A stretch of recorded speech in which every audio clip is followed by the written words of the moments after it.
যে বিষয়টি আমরা পূর্বে বিভিন্ন ভিডিওতে আপনাদেরকে বলেছিলাম সেটিই কিন্তু আসলে আমাদের মনে যে ভয়টি ছিল সেটিই কিন্তু সত্যি হতে চলেছে। কারণ সরকারি কর্মচারী যারা 15 লক্ষ সরকারি কর্মচারী আছে বর্তমানে বাংলাদেশে কর্মরত তৃতীয় ও চতুর্থ গ্রেডে, তাদের জন্য একটি আশার বাণী হলো নবম পে স্কেল। এখানে বেতন গ্রেড 12টি, বেতনের অনুপাত 1:4। আমরা অনেকদিন থেকেই আন্দোলন করে আসছি। আমরা আশায় রয়েছি অন্তর্বর্তী সরকার নবম পে কমিশন গঠন করেছে 22 সদস্য বিশিষ্ট। তারা আগামী 90 দিন অথবা 3 মাসের ভিতর প্রতিবেদন জমা দিবে। আমরা এই আশায় বুক বেঁধে রয়েছি সবাই, কিন্তু এখানে আমাদের আশা সবকিছুই নিরাশা হতে চলেছে। কারণটা কি?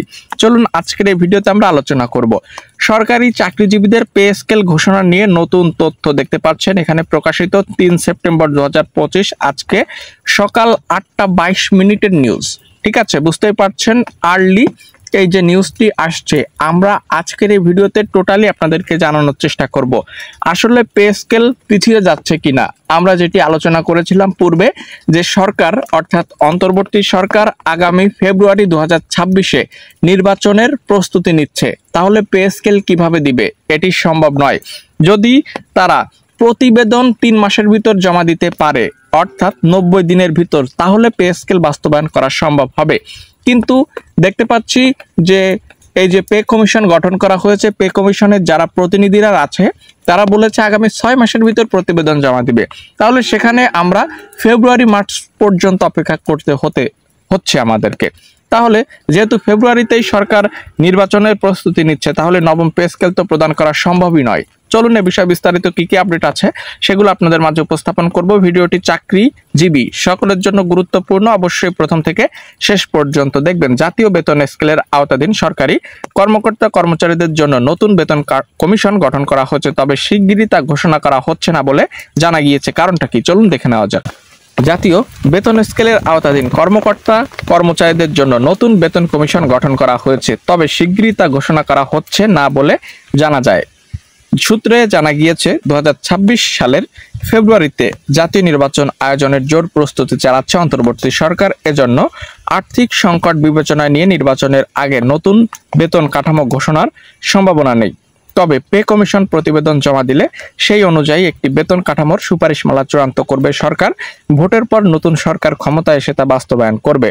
অবশ্য এই নতুন বেতন কাঠামো ঘোষণা ও বাস্তবায়ন হওয়ার আগ পর্যন্ত সরকারি চাকরিরা নিয়ম অনুযায়ী মহার্ঘ ভাতা প্রাপ্য হবেন, এমন পরিকল্পনা নিয়ে অগ্রসর হচ্ছে সরকারের অর্থ বিভাগ। ইতোমধ্যে সরকারি চাকরিজীবীদের জন্য নতুন পে স্কেল ঘোষণার জন্য একটি পে কমিশন গঠন করা হয়েছে। গত দেখতে পাচ্ছেন 14 আগস্ট এখানে সেই কমিশন প্রথম সভাও করেছে। আমরা এ বিষয়ে আপনাদেরকে আপডেট দিয়েছি। কর্মপরিধি অনুযায়ী আগামী 6 মাসের মধ্যে সরকারের কাছে একটি প্রতিবেদন দাখিল করবে কমিশন। সেই প্রতিবেদন অনুযায়ী নতুন একটি বেতন কাঠামো ঘোষণা করা হবে।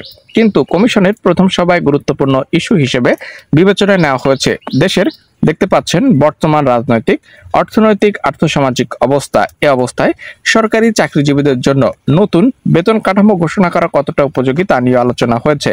বর্তমান বেতন কাঠামোতে 20টি গ্রেড রয়েছে। নতুন বেতন কাঠামোতে এ সংখ্যা কম বেশি হতে পারে, তবে আমাদের এক্সপেকটেশন রয়েছে 12টি করতে হবে। এছাড়া অতীতের মতো বেতন বৈষম্যের কারণে কর্মচারীদের মধ্যে যেন কোনো রকম অসন্তোষ তৈরি না হয় সেদিকে কমিশনের নজর রয়েছে বলে জানা গিয়েছে। প্রথম সভার তারিখ থেকে সময় গণনা করে পরবর্তী 6 মাসের মধ্যে সুপারিশ জমা দেবে কমিশন। গত মাসের 14 তারিখে প্রথম সভা অনুষ্ঠিত হয়েছে। সেই হিসেবে আগামী বছরের 14 ফেব্রুয়ারি কমিশনের মেয়াদ 6 মাস পূর্ণ হবে।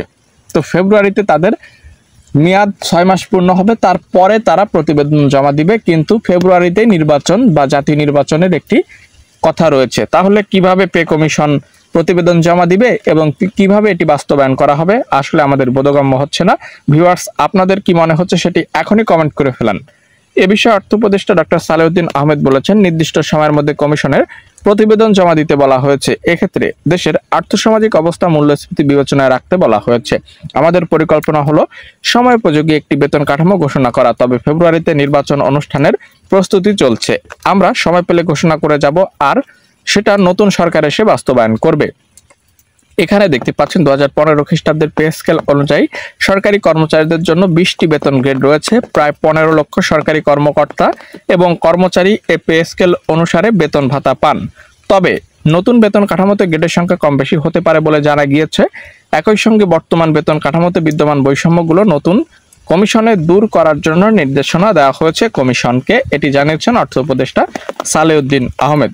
ঠিক আছে, তো আসলে আমার বোধগম্য হচ্ছে না, অর্থাৎ ব্যক্তিগত মতামত শেয়ার করছি আপনাদের মাঝে, যে সরকার পে কমিশন গঠন করেছে, সেখানে তারা 6 মাসের মধ্যে না বলে 3 মাস সময় তো বেঁধে দিতে পারতো। সরকারি কর্মচারীদের কথা মাথায় রেখে যে 3 মাসের মধ্যে তারা প্রতিবেদন জমা দিক, এটা এমন আর কি বড় কাজ? তারা 3 মাসের মধ্যে কেন প্রতিবেদন জমা দিতে পারবে না? এটি একটি গুরুত্বপূর্ণ প্রশ্ন। ঠিক আছে, কেন 6 মাস সময় নিতে হবে? সেটি আর একটু কমাতে পারতো, 4 মাস করতে পারতো, কিন্তু তারা সেখানে 6 মাস করেছে। ঠিক আছে, এটি আসলে সরকারি কর্মচারীদের সঙ্গে একটি চরম লেভেলের প্রতারণা বলা যায়। ঠিক আছে, তো আপনারা আশা করছি বুঝতে পেরেছেন আমরা কি বলার চেয়েছি। তো এই ছিল মূলত আপডেট। আপনারা অবশ্যই কমেন্ট বক্সে কমেন্ট করে আপনাদের মূল্যবান মতামত জানাবেন এবং পে কমিশনের যে প্রতিবেদন সেটি যেন 3 মাসের মধ্যে প্রতিবেদন তারা সাবমিট করে, এটি আমরা চাইবো। আপনারা এই বিষয়ে জোরে সোরে আওয়াজ তুলুন। এই ছিল আপডেট। পরবর্তী আপডেট পেতে সাবস্ক্রাইব করতে ভুলবেন না। ধন্যবাদ।